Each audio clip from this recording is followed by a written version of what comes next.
న్యాయమూర్తులు అందులోనూ సాక్షాత్తు సుప్రీంకోర్టు న్యాయమూర్తులు, హైకోర్టుల న్యాయమూర్తులు వీళ్ళు ఇచ్చే తీర్పుల మీద, వీళ్ళు అనుసరించే విధానాల మీద కూడా తీవ్రమైన వ్యాఖ్యలు చేయటము, వాళ్ళను కూడా ఒక విధంగా ప్రభావితం చేయడానికి ప్రయత్నించడం ఈ మధ్య మనం చూస్తూ వచ్చాం. కొద్ది రోజుల కిందటే 600 మంది సీనియర్ అడ్వకేట్లు, అందులోనూ చాలా సీనియర్ అడ్వకేట్ అయినటువంటి హరీష్ సాల్వే నాయకత్వంలో సుప్రీంకోర్టు బార్ అసోసియేషన్కు అధ్యక్షుడిగా చైర్మన్గా ఉన్నటువంటి అగర్వాల్తో సహా వీళ్ళందరూ ఒక లేఖ రాశారు ప్రధాన న్యాయమూర్తి డివై చంద్రచూడ్కు. ఏమని అంటే, మీ మీద ఒత్తిడి తెచ్చి సుప్రీంకోర్టులో తీర్పులను కూడా ప్రభావితం చేసేందుకు ఎవరో ప్రయత్నిస్తున్నారు. ఒక లాబీ ఏర్పడింది. ఈ లాబీ న్యాయ వ్యవస్థ స్వతంత్రతకు ముప్పు కలిగిస్తుంది. వాళ్ళ పట్ల మీరు అప్రమత్తంగా ఉండాలి, వాళ్ళకి ఏమాత్రం లోబడిపోకూడదు. ఈ పద్ధతిలో ఆ లేఖలో రాశారు. దీని మీద నేను గతంలో కూడా మీకు చెప్పాను. నిజానికి ఈ లేఖనే ఒక జోక్యం, ఈ లేఖనే ఒక ఒత్తిడి.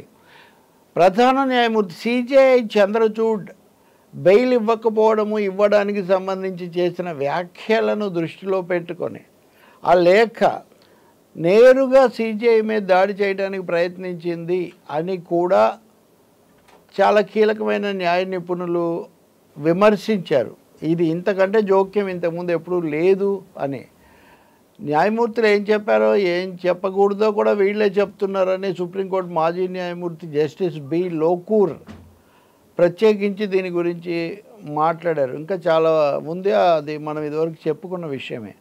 అయితే నిన్న సిజేఐ డివై చంద్రచూడ్ సుప్రీంకోర్టు బార్కు సంబంధించిన సమావేశంలో మాట్లాడుతూ చాలా స్పష్టంగా చెప్పారు, న్యాయమూర్తులైనా న్యాయవాదులైనా ఏ పక్షానికి కూడా లోబడిపోకూడదు, వాళ్ళు రాజ్యాంగానికి మాత్రమే విధేయులై ఉండాలి, రాజ్యాంగ స్ఫూర్తి అమలు జరిగే విధంగా చూడాలి, అన్ని పక్షాల మాటలు వినాల్సిందే, అన్ని అంశాలు పరిగణనలోకి తీసుకోవాల్సిందే, ఎవరికైనా సరే వాళ్ళ వాళ్ళ అభిప్రాయాలు, రాజకీయమైనటువంటి మొగ్గులు, అనుబంధాలు ఉండొచ్చు, కానీ న్యాయ వ్యవస్థలో ఉన్న వాళ్లకు మటుకు న్యాయం పట్ల, రాజ్యాంగ విలువల పట్ల మాత్రమే విధేయత ఉండాలి, వాళ్ళ మాటల్లో, చేతల్లో, తీర్పుల్లో అదే ప్రతిబింబించాలి అని చంద్రచూడ్ కుండ బద్దలు కొట్టినట్టుగా చెప్పారు. బహుశా ఆయన దృష్టిలో ఇటీవల వచ్చిన ఈ లేఖ, ఈ అంశాలు ఆయన దృష్టిలో ఉండాలి.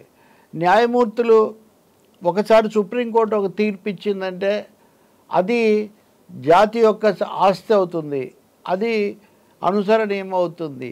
దాని మీద రకరకాలైనటువంటి వ్యాఖ్యానాలు చేసి ఏదో తమ వైపు, తమ కోణంలో చూడటం సరికాదు అన్న అభిప్రాయం కూడా ఆయన గట్టిగా వెలిబుచ్చారు. న్యాయమూర్తులు సరే, న్యాయమూర్తులు ఎలా ఉండాలి అనేది అనేక సందర్భాల్లో ఆయన చెప్పారు.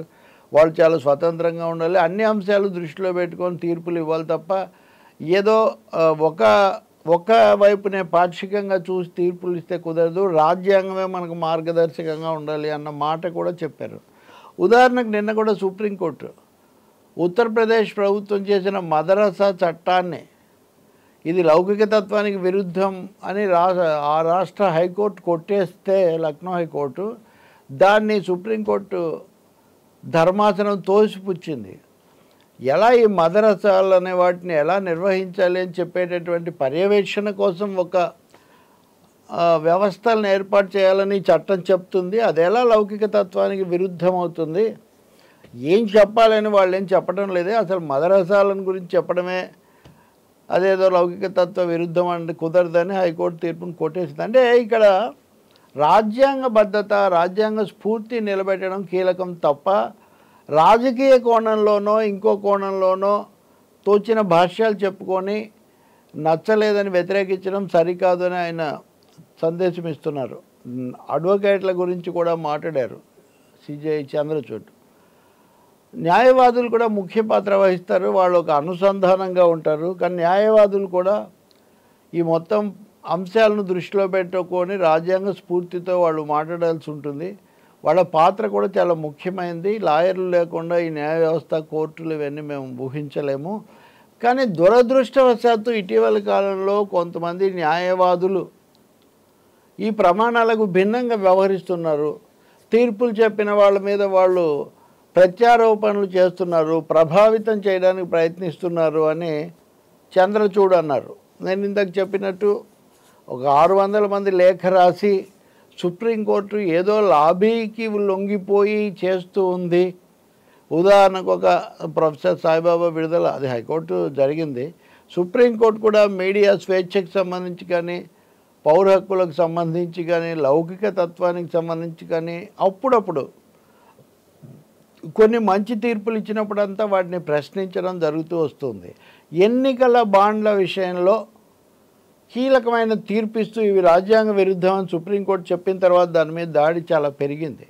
ఈ 600 మంది లేఖ కూడా ఆ తీర్పుకు వ్యతిరేకంగా వచ్చిందేనన్నది నిపుణుల అభిప్రాయం. బహుశా ఈ సుప్రీంకోర్టు బార్ అసోసియేషన్ చైర్మన్గా ఉన్న అగర్వాల్ దాన్ని వ్యతిరేకిస్తూనే రాష్ట్రపతికి లేఖ రాశాడు ఏకంగా. ఆయన ఏమని, సుప్రీంకోర్టుకి ఇచ్చిన తీర్పు, ధర్మాసనం ఇచ్చిన తీర్పు రాజ్యాంగ విరుద్ధం, మీరు దాన్ని కొట్టేయండి, దీనివల్ల విరాళాలు ఇచ్చిన కార్పొరేట్ సంస్థల యొక్క గోప్యతకు, ప్రైవసీకి భంగం కలుగుతుంది అని హెచ్చరిస్తూ రాష్ట్రపతికి లేఖ రాశాడు. మీరు చూడండి, సుప్రీంకోర్టులో వాదించే ఒక అడ్వకేట్, అంతేకాకుండా వాదించే అడ్వకేట్లతో కూడిన బార్ కౌన్సిల్ అధ్యక్షుడు ప్రధాన న్యాయమూర్తి నాయకత్వంలో ఉన్న ధర్మాసనం ఇచ్చిన తీర్పును కొట్టేయండి అని రాష్ట్రపతికి లేఖ రాయడం అంటే ఎంత ఎక్స్ట్రీమ్కు, ఎంత తీవ్ర స్థితికి వెళ్ళారో మనం ఆలోచించాలి. బహుశా ఇది దృష్టిలో పెట్టుకునే సిజేఐ చంద్రచూడ్ చెప్తున్నారు, అడ్వకేట్లు సీనియర్లు వాళ్ళు చాలా గౌరవనీయులే, కానీ ఇటీవల కాలంలో ఈ ధోరణి పెరుగుతూ ఉంది. అసహనానికి గురయ్యి న్యాయమూర్తుల మీద వాళ్ళు విరుచుకుపడుతున్నారు, ఉద్దేశాలు ఆపాదిస్తున్నారు. ఇది ఎంతమాత్రం సరికాదు. న్యాయవాదులైనా న్యాయమూర్తులైనా రాజ్యాంగబద్ధంగా వ్యవహరించాలి అని చెప్పారు. ఈ వార్త ఇచ్చిన మీడియా సంస్థ ఐ థింక్ ఎన్డీటీవీ ఎన్నికలు దగ్గరకు వస్తున్న సమయంలో, ఎన్నికల సమయంలో ప్రధాన న్యాయమూర్తి ఈ విధమైన హెచ్చరిక చేయడం చాలా గమనించదగిన విషయం. ఆయన ఈ విషయంలో చాలా అప్రమత్తం చేయాలి, పొరపాట్లను ఖండించాలనే చెప్పారు అని కూడా చెప్పింది. నిజంగా న్యాయ వ్యవస్థ స్వతంత్ర ప్రతిపత్తిని, రాజ్యాంగ భద్రతను, స్ఫూర్తిని కాపాడుకోవాల్సిన బాధ్యత అందరి మీద ఉంది. లేకపోతే ప్రజాస్వామ్యానికి, రాజ్యాంగానికి రక్షణ కూడా ఉండదు.